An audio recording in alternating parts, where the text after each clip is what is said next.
Hey guys, welcome to the new and marginally improved Moose's Gunsmithing and Machine Shop. So, just for our shop tour today, we're going to start on the machine side. This is where I do by hours and dollars most of my work, which for a gunsmith is relatively uncommon. Now, we do quite a lot of general purpose machining, which is what I do show on the YouTube channel. I don't show a lot of the firearm stuff, and partially that's for insurance reasons. I'm not insured from the gunsmithing perspective to do any sort of education and teaching, and I don't want to carry the policy because they're relatively expensive. So I don't do how-tos on firearms. I will do brief overviews of work I'm doing just to shop updates. But getting past that into the machines, I got really lucky when I was getting started. I fell into a really nice condition J-head Bridgeport and surface grinder for $2 grand for the pair, and it came with a pile of tooling. I have the original Bridgeport vise and swivel base for this. It came with a couple of boring heads, one of which is actually on here. It's unmarked, but I think this might be an early Criterion, which, if you follow brands, is a really top-notch. It hold downs. I just got really lucky getting started, so we were able to lean hard into the machining side of things. I think more so than a lot of my competition, and it's really put me at an advantage. Same thing with the lathe is I got really lucky when it came time to purchase a lathe, and Grizzly was running a free shipping promotion on the machines, and prices have since gone up. So I got really lucky when I got started. I was able to kit out the shop really well, and for better or worse, the timing just worked out in my favor. An old mentor had passed all at the same time, so I have a second surface grinder out of his estate. His old drill press, which I've shown in a lot of videos, I love it. These box column drill presses are things you don't really appreciate until you own one. And we have a lot of his tooling in here. I think when I look at it, if I had to buy the Bridgeport new and one of the grinders and the drill press, we'd really be looking at close to $60,000 just for the machines. What's really interesting though, actually, adjusted for inflation, Bridgeport mills have actually gotten cheaper, which is kind of an oddball thing. And it's the same thing with these surface grinders. So adjusted for inflation, this is a relatively bare bones machine. This thing is probably about $16,000 or $17,000, but my surface grinders would be about $29,000 and $32,000 respectively. It's really just incredible how much less expensive machines have become. I mean, my drill presses would have been about $11,000, again, adjusted for inflation. So I got really lucky with just the quality of machines I was able to get started with, and they do make a lot of jobs easier. But you will hear me grumble in YouTube videos about how they are getting worn. But frankly, they're still, the bones are there, they're well maintained. So far, if I haven't been able to do a job here, it hasn't been because of the machines themselves. So that's been awesome. You know, we've got a lot of work holding solutions. So I've shown the dividing head in a bunch of videos. I've shown my rotary table.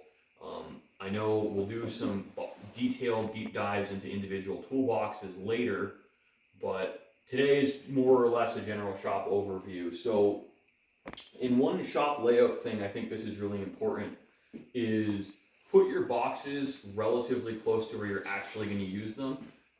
I have this really bright light here, so I do a lot of my precision measurement and layout stuff right here, where I've got a drawing, dimensional diagram, actually, for one of the barrel jobs I'm doing for a guy, and I have all my precision measurement layout tools here. You know, I keep a lot of cutters, edge finding, center finding, and setup tools for the mill in this box. And I keep the rest of my milling and drilling setup cutters between the two machines, so it's as short a walk as possible. This box here is mostly dedicated to my drill press and drills, and I have a multitude of drill chucks in it, as well as drill chuck keys. My surface plate lives here, so I have tools I would use on the surface plate in this wooden box. Now, this work cabinet, workbench box here, this does have more of my lesser used milling, drilling, and surface grinding tools in it. What's really convenient about the Boyer Schultz, we'll pan over there in a sec after we look at the drill press. They have cabinets integrated in them for a lot of their tooling. Now,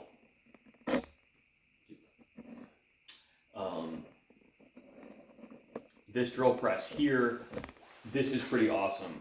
This is actually about a 1,100 pound drill press. It weighs close to what my lathe does, but we do have a Morse Taper 2 spindle, which is a really good general purpose side for most drilling. But this is my single favorite feature about it, is if I just want to change the height above the table, all I've got to do is unlock that gib, move it up, crank it back down. It's really nice. Like, I would say for my shop, at least like 80% of my drilling, all I need to do is move that up and down to get my the necessary Z travel. But you can crank the table up and down like you can on a milling machine, which is pretty fantastic as well. These are really nice machines, and this is also reversible because it has a 3-phase motor on it.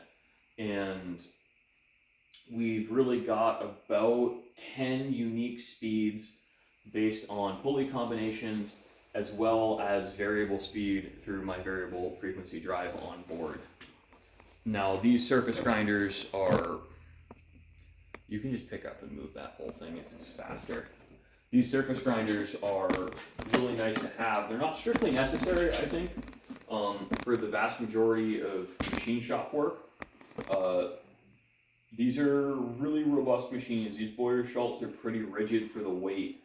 I think this one here is about 560 pounds, and my other one's about 515 pounds. The extra weight on this is because we have the rapid traverse lever, and this has a heavier motor. There's a couple of small updates between these two, but they're mostly parts interchangeable machines. Now, a surface grinder is really nice I use it a lot actually for end mill sharpening, and it's terribly convenient for that. But one of the advantages of these surface grinders is really you can make jigs and fixtures much more precisely than you could just on the mill, and it opens doors to very rapidly producing cutters and stuff in-house. And they're not rapid in terms of hours, but if at 8 o'clock in the morning I realize I need a custom cutter, I can have it by 5 o'clock that afternoon instead of potentially waiting weeks for another shop to make them. And they really are a poor man's tool and cutter grinder. My second one with the cardboard on it is still for sale. As useful as these are, just due to space concerns, a lot of people don't want to own them, which kind of makes sense, but that one's wired for 110 volt. It is a good rugged machine. It's got some wear in it just due to age, but it turns on. The spindle bearings are good. This thing's in a little bit better shape, but really not by much. And I'll probably do a video on this particular machine because I have the original purchase paperwork with it. I don't have the original receipt, but I did look up a Boyer Schultz catalog with the options this one has. I think it was $3,100 new in 1964. So just you can adjust for inflation until 2024 to give you an idea of how expensive these are new. We're really in a great time now as hobbyists and small shops because there's such a glut of high quality machines like this at really reasonable prices if you're willing to wait. Lathes are something I'm a little more hesitant to buy used. These toolmaker grinders never really got a lot of hours on them just because of what they were. They mostly got sold to shops that needed a surface grinder, but they were on a budget. Where you look at a lot of the Brown and Sharp and even the higher end Boyer Schultz grinders, and they were starting around 10 grand for something that didn't have a much larger workspace than this. These are bare bones machines relative to the high-end ones, but again, for the vast majority of small shops like mine, these are more than accurate. And continuing on with the grinding and tool making, so this corner is pretty nice. This Grizzly knife sander buffer was a great buy. It's really convenient. You get a long shaft for buffing. You can get a lot of. I think I have 3 or 4 different buffing wheels on it, plus the carding wheel, and you get a 1 horsepower belt grinder. Now it does have some downsides, and the tracking isn't the best on it, and that's really my big complaint on it. Is just the belt tracking can be problematic, and you got to fiddle with it a little bit. This Vevor or Vever bench grinder, I'm a huge fan of. This is really nice for a lot of oddball lathe tools and general purpose carbide. I have a silicon carbide wheel on it, the green wheels. You do need those to grind carbide. These gray and white aluminum oxides are basically useless when it comes to grinding carbide, unfortunately, and really for what it is, I'm very pleased. I think this was a $65 belt grinder, and with the wheel, I'm in it like $85. And I think within 6 hours of it being delivered to the shop, I had used it to sharpen about $1,000 in drill bits that were not usable. So if you're doing a lot of drilling, these bench grinders will pay for themselves. I have a little bit more trouble with controlling edge geometry on drills on the belt grinder, which is why I don't sharpen a lot of tools on the belt grinder. The belt grinder is really good for roughing badly damaged tools to get them closer. I do use the bench grinder for finish work. Once you're more comfortable with it and have a little knowledge on dressing wheels, you can get a pretty good surface finish on it. Now, this is more or less my polishing station. In woodworking station, I do a lot of barrel polishing and wood sanding at this bench.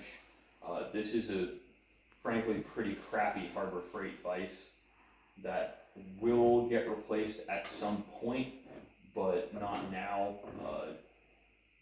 Not the most rigid thing in the world, but it does a good enough job. We do have a Rockwell hardness tester that's a little overdue for calibration. For those of you who know what that is, that's what it is. Circular saw sharpening vise. This side doesn't really have too many relatively unique tools in it other than the circular saw sharpening vise. That's the only one I've seen in person. Another thing is we have a pile of anvils here. I think between inside and out, we're looking at 4. We have one of my Canon projects that have just been kind of like fun, keep you busy on the weekends projects. And we've got my torches, which are one of the things that you might not think of as being really important for a machinist or a gunsmith, but torches are pretty dang important. Heat treating and bending, it makes it much easier to just walk over, light the torch with a striker, and do what you got to do, versus lighting my forge outside.